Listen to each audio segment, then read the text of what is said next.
Hello दोस्तों, मैं आज आपको बताऊंगा कि ई रुपी क्या होता है, इसे हम किस तरह से यूज करेंगे, इसका इस्तेमाल हम ये कैसे काम करता है। ठीक है, तो चलिए हम लेट्स स्टार्ट। आपको बताते हैं ई रुपी होता क्या है। ई रुपी एक्चुअली ये यूपीआई का ही एक नया प्लेटफॉर्म है ई रुपी। एक्चुअली ये ई रुपी जो यूपीआई की तरह ही काम करेगा, बट इसमें कुछ डिफरेंस है। क्योंकि ई रुपी यूपीआई से हम क्या करते थे, अपना अकाउंट, हमारे पास अकाउंट नंबर होना चाहिए, उस अकाउंट में हमारा मोबाइल नंबर होना चाहिए। हम फिर क्या करते थे, वो ऐप्स, और हमारे पास एक डेबिट कार्ड होना चाहिए था। जैसे हम कई पेटीएम या फ़ोन पे या गूगल पे इस पे जाते थे, और वहाँ पे अपने फ़ोन से अपना रजिस्टर हो जाते थे। फिर हम किसी भी क्यूआर कोड को एसएमएस करके हम उसका माने परचेज का भुगतान कर देते थे।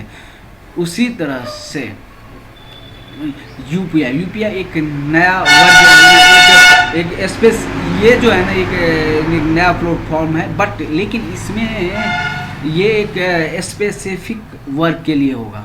ये नहीं कि आप कहीं भी किसी को भी कैसे भी इसका पेमेंट कर देंगे।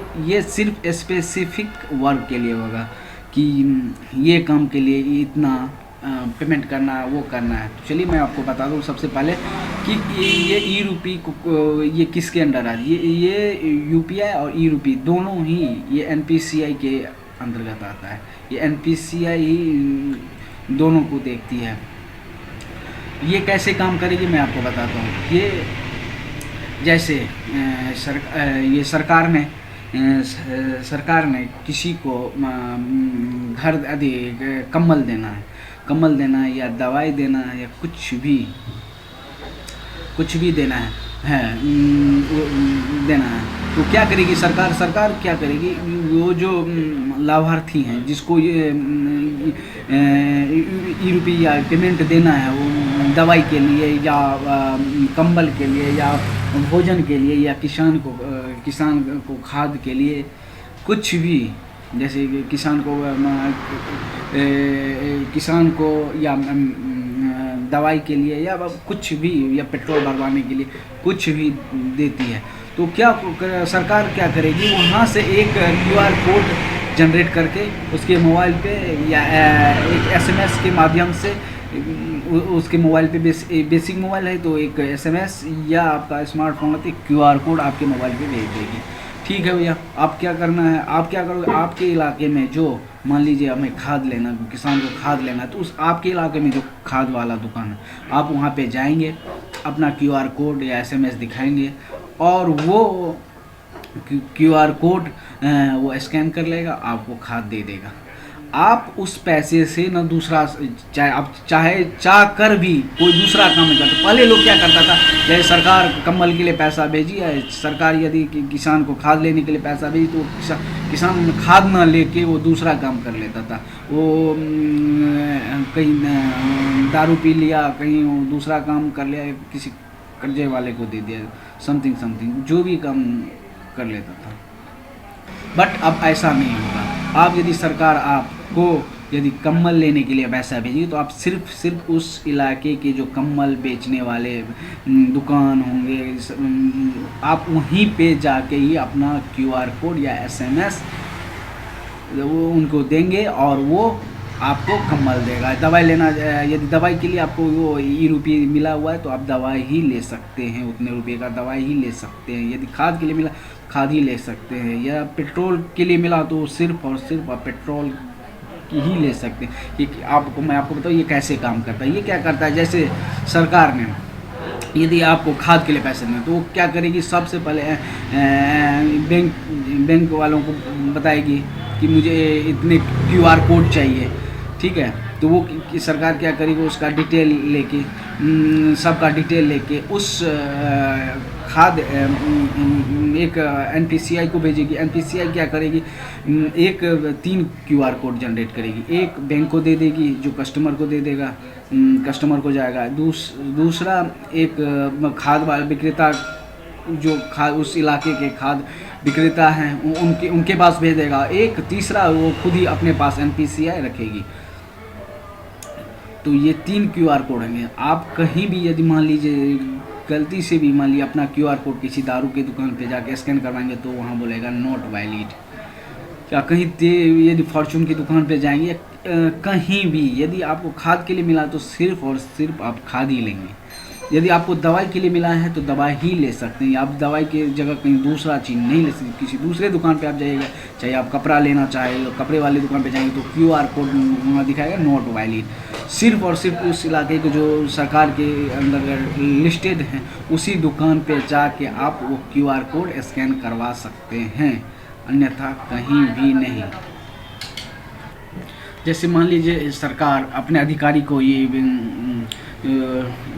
पहले क्या होता है, अभी क्या हो रहा है, अभी भी हो ही रहा है, बट अभी धीरे धीरे चेंजिंग आएगी। सरकार ने अपने अधिकारी को बोला चाहिए आप उस गांव में अपना भ्रमण कीजिए कि काम हुआ है या नहीं हुआ है, कितने तक पहुंचा है काम, कैसे काम का पूरा ब्यौरा लेने के लिए। तो सरकार क्या है, उसको पेट्रोल का खर्चा देती है, तो वो क्या करता है, वो फ़ोन से ही अपना वहाँ का रिपोर्ट ले लिया और बस वो रिपोर्ट लेके अपना रिपोर्ट कर देता था सरकार को। बट पेट्रोल का जो भी पैसा मिलता था सरकार को अपने जेब में रख लेता था। बट अब क्या होगा, अब ये होगा कि यदि सरकार क्यूआर कोड पेट्रोल लेने के लिए देगी तो एक क्यूआर कोड उसको मिलेगा जो उस इलाके के जिस पेट्रोल पंप पे जाके और वो सिर्फ और सिर्फ पेट्रोल ही ले सकते हैं, अन्यथा उस क्यूआर कोड का और भी कुछ यूज हो ही नहीं सकता है। नहीं किया तो फिर वो क्यूआर कोड अनवैलिड हो जाएगा, कुछ समयों के बाद फिर वो सरकार को पैसे चला जाएगा। तो अब इस तरह पे भी रोक लगेगा।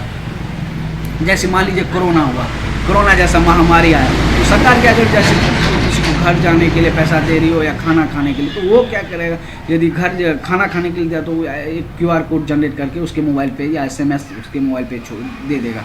अब वो लोग फिर जाएंगे जहाँ उस इलाके में जो खाना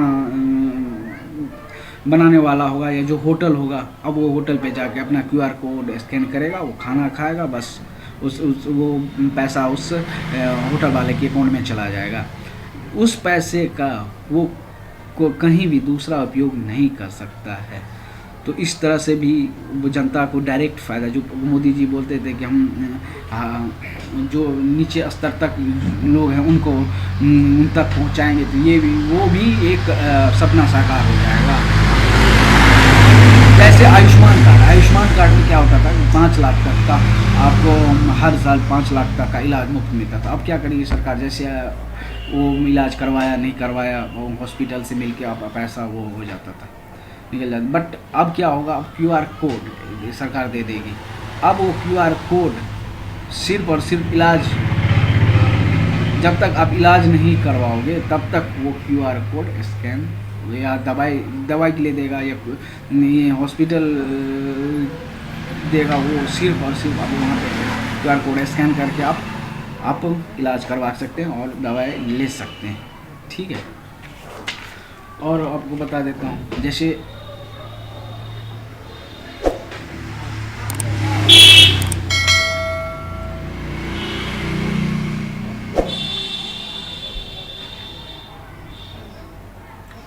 कंपनी, मान लीजिए कोई प्राइवेट कंपनी है, प्राइवेट या पब्लिक जो भी कंपनी है, चाहे वो विदेश की हो चाहे इंडिया की हो, क्या करते थे पहले अपने स्टाफ को बोलते थे भैया आप आप विदेश जाइए या फॉरेन जाइए, वहाँ पे या किसी दूसरे स्टेट पे जाइए और मीटिंग कीजिए,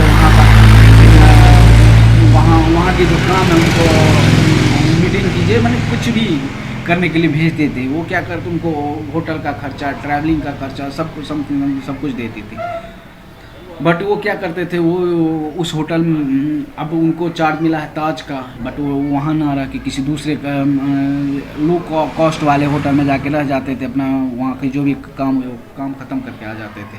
बट अब आज यूपी आने के बाद क्या होगा, यदि पूरी तरह से ये जैसे सक्रिय हो जाती है यूपी, क्या होगा कि वो सिर्फ और सिर्फ एक क्यूआर कोड देगी कि जाइए आप इस होटल में आप रह लीजिए, आपको ताज के नाम से क्यूआर कोड दे देगी कि आप ताज होटल में जाइए वहाँ पे रहिए।